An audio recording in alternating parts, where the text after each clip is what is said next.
ভালো স্ত্রীদের মধ্যে 4টা স্পেশাল আলামত থাকে যা পৃথিবীর কোনো নারীদের মধ্যে থাকে না। এই 4টা গুণ দিয়ে আল্লাহ তাআলা ওই নারীদের সম্মান আর মর্যাদা এত বেশি আলাদা করে দেয় যে পৃথিবীর সব নারীরা একদিকে থাকবে, আর এই 4টা গুণের নারীরা একদিকে থাকবে, তারা তাদের আমল দিয়ে সবার উপরে থাকবে। 1 নাম্বার হচ্ছে যেই নারী ফজরের নামাজ পড়ে, কোরআন তেলাওয়াত করে। যেই নারী দেখবেন ফজরের নামাজ পড়তে পারে, কোরআন তেলাওয়াত করতে পারে এবং কোরআন মাফিক জীবন যাপন করতে পারে, এই নারী হচ্ছে পৃথিবীর মধ্যে সর্বশ্রেষ্ঠ নারী। 2 নাম্বার হচ্ছে যেই নারীরা তাহাজ্জুদের নামাজ আদায় করে।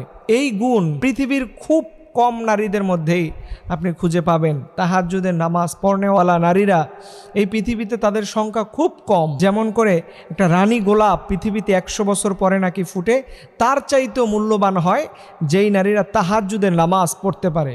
তাহাজ্জুদের নামাজ পড়নেওয়ালা নারীরা হচ্ছে